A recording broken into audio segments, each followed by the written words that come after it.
हम्म तो home rule movement समझने के लिए थोड़ा सा बैकग्राउंड समझ लो, ठीक है। पहले तो कहानी स्टार्ट होता है, स्वदेशी मूवमेंट पढ़ा ही होगा तुमने, ठीक है। स्वदेशी मूवमेंट का एंडिंग कैसे हुआ था? इस स्वदेशी मूवमेंट में क्या था? एक वो था राहुल द्रविड़ टाइप शांत स्वभाव का लोग जो चाहता था कि भैया हम पीसफुल तरीके से शांति से अपना डिमांड को पूरा करवाए, ठीक है। एक था विराट कोहली जैसा, मतलब क्या कि भैया शांति से काम नहीं चलेगा, एग्रेसिव होकर काम करना पड़ेगा, ठीक है। क्लियर? जिसको हम लोग क्या कहते हैं, मॉडरेट, ठीक है, मॉडरेट, जिसको हिंदी में कहते हैं नरम दल। और एक था एक्सट्रीमिस्ट, जिसको कहते हैं गरम दल, ठीक है। 1907 में क्या होता है, सूरत सेशन में दोनों के बीच झगड़ा होता है और दोनों अलग हो जाता है, ठीक। कहानी यहाँ तक खत्म है। उसके बाद क्या होता है कि जो एक्सट्रीमिज्म या एक्सट्रीमिस्ट या फिर गरम दल के जो एक लीडर थे तिलक साहब, ठीक है, उनको हो जाता है जेल, ठीक। वो अपना जेल में चले जाते हैं, ठीक है। तो जेल से बाहर निकलते हैं तो उनको ऐसा लगता है कि नहीं, ऐसे तो काम नहीं चलने वाला है, क्योंकि ज्यादा विरोध करेंगे तो फिर जेल में डाल देगा, ठीक है। इसलिए वो क्या बोलते हैं कि भैया अब हम बदल गए हैं, हमारा हृदय परिवर्तन हो गया है और हमने एक एक्सट्रीमिस्ट के रास्ते को छोड़ दिया है। क्लियर? यहाँ तक कहानी खत्म। ठीक है, अब आगे देखो। ये एक हो गया, आगे का देखो। अब क्या हो गया कि होम रूल मूवमेंट जो बेसिकली था वो क्या था, कब हुआ था मेरा, 1917 में स्टार्ट होता है, ठीक है। अब याद होगा, देखो कोई भी मूवमेंट जो स्टार्ट होता है ना, तो उसका दो जो रीजन होता है उसको हम दो रीजन में डिवाइड कर सकते हैं, ठीक है। जो भी कारण होता है उसको दो कारण में हम डिवाइड कर सकते हैं। पहला क्या होता है कि जो बैकग्राउंड में चले आता है, जैसे एग्जाम्पल मान लिया जाए, तुम्हारा झगड़ा है किसी के साथ, ठीक है, पड़ोसी के साथ। तो क्या होता है, स्टार्टिंग में तुम्हारा छोटा मोटा बात को तुम इग्नोर करते हो, ठीक। लेकिन क्या होता है, कभी कुछ ऐसा हो जाता है कि सब कुछ पुराना बात निकल के गुस्सा आता है, फिर उसका झगड़ा स्टार्ट कर देते हो, ठीक है। तो यहाँ पर भी ऐसा होता है क्या कि बहुत कुछ इशू चल रहा था, लेकिन उस समय कुछ ऐसा हो गया कि लोगों ने कहा नहीं अब काम नहीं चलेगा, अब मेरे को कुछ ना कुछ करना पड़ेगा, ठीक है। तो क्या था, एक क्या होता है बैकग्राउंड में रीजन चले आता है, ठीक है। एक क्या होता है इंस्टेंट रीजन, ठीक है ना। तो बैकग्राउंड में क्या चले आ रहा था कि इतना सालों से ब्रिटिश का जो पॉलिसी था, चाहे लैंड रेवेन्यू का पॉलिसी हो, चाहे आर्मी वाला पॉलिसी हो, ठीक है, जो भी पॉलिसी था उसके खिलाफ लोगों का गुस्सा था, ठीक। और 1917 के का टाइम पीरियड था, तो याद होगा क्या कि वर्ल्ड वॉर मेरा स्टार्ट हुआ था 1914 से लेकर 1919 तक चला था, ठीक है। अब जब वर्ल्ड वॉर चल रहा था, तो अब वर्ल्ड वॉर का पता क्या है हम लोगों को कि ब्रिटिश ने क्या किया था, इंडिया का सैनिकों को दूसरे देश में भेजा था लड़ने लड़ने के लिए, सोल्जर्स को भेजा था दूसरे कंट्री में।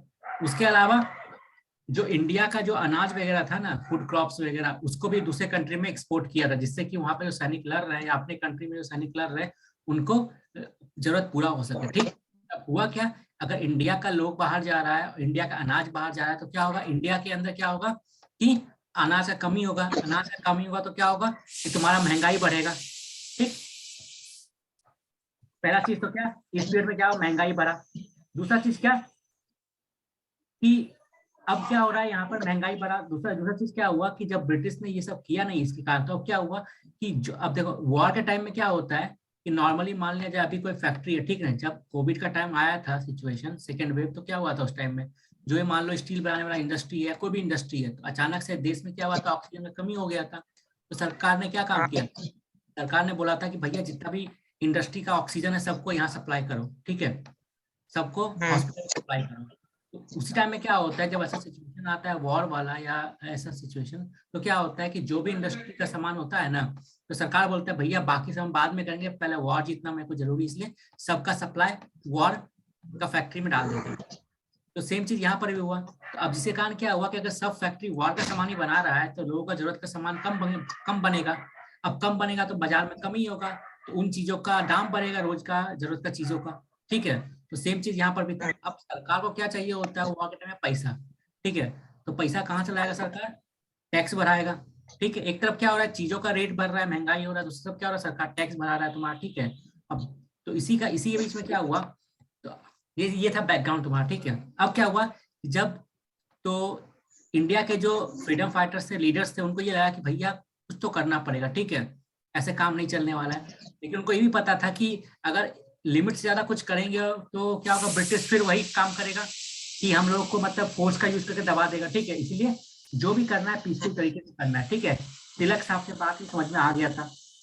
इसलिए क्या हुआ, उन्होंने ये बोला कि भैया हमको, उन्होंने बोला कि अंग्रेजों से हमको आजादी नहीं चाहिए, ठीक है। जैसे आप लोगों ने आयरलैंड को, ठीक है, ऑस्ट्रेलिया को क्या किया है, आपने डोमिनियन स्टेट दे दिया है, ठीक है। डोमिनियन स्टेट का मतलब क्या होता है कि जो हेड ऑफ द स्टेट है ना, वो तो आप ही रहोगे, लेकिन आपके नीचे क्या होगा कि जैसे राष्ट्रपति मान लो कि ब्रिटिशर्स ही है, ठीक है, लेकिन बाकी क्या हो रहा है कि प्राइम मिनिस्टर हुआ, ये सब कौन हो रहा है, इलेक्शन से के थ्रू इलेक्ट हो रहा है, ठीक है। ये होता है डोमिनियन स्टेटस, मतलब दो सिस्टम, जिसमें क्या होता है हेड ऑफ द जो कंट्री होता है वो क्या होता है कि नॉमिनेटेड होता है, ठीक है। लेकिन जो बाकी जो दूसरा रियल हेड होता है प्राइम मिनिस्टर, वो इलेक्टेड होता है, ठीक। तो उन्होंने ये बोला था कि अंग्रेजों से आजादी नहीं चाहिए, ठीक है, अंग्रेजों के अंदर आजादी चाहिए, ठीक, दूसरे कंट्री जैसा। तो मेनली ये सिस्टम के थ्रू उन्होंने डिमांड करना स्टार्ट किया, ठीक है। तो इसके जो मूवमेंट था, इसका मेनली दो लीडर था हमारा, ठीक।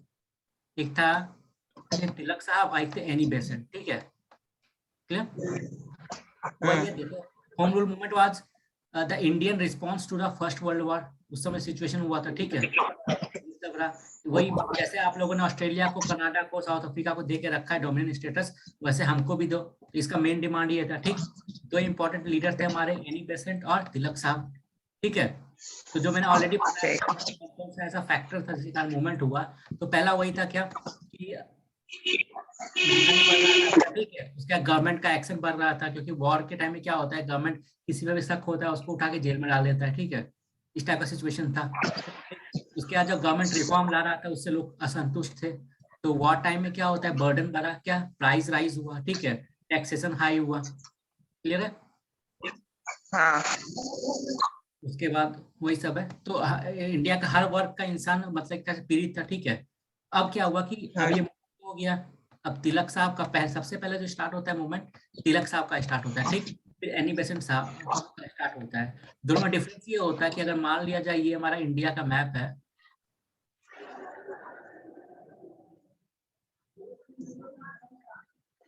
ठीक है।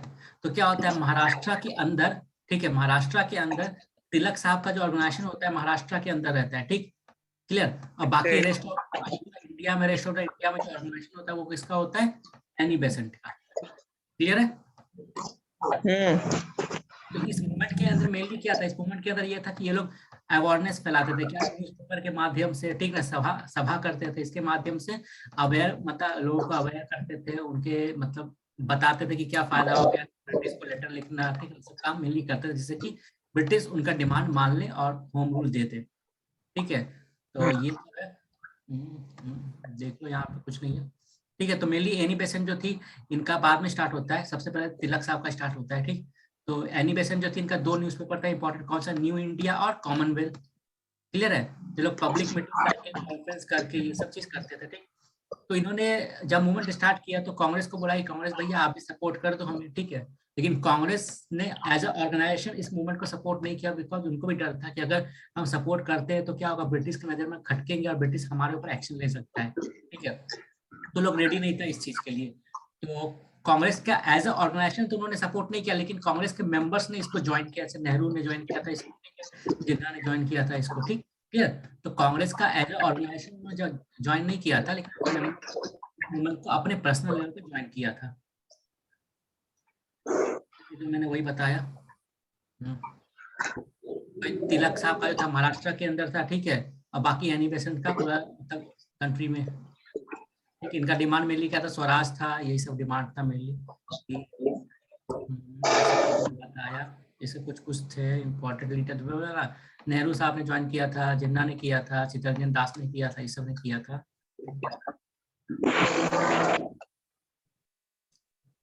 ये सब चलते रहता है, लेकिन क्या होता है विद द टाइम, क्या होता है कि सरकार ये बोलता है कि हम रिफॉर्म लाने वाले, तो कुछ लोग जो होता है वो शांत हो जाता है। फिर बाद में क्या होता है, महात्मा गांधी का एंट्री होता है, ठीक है। तो क्या होता है, महात्मा गांधी का एंट्री होता है, तो बाद में क्या होता है कि ये जो all India home rule movement का जो मतलब वो होता है ना मेंबर सब, वो बाद में गांधी जी को प्रेसिडेंट अपना चुनता है, ठीक है।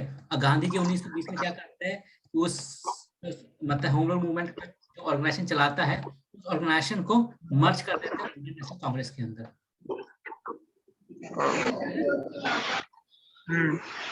बस यही था। ठीक।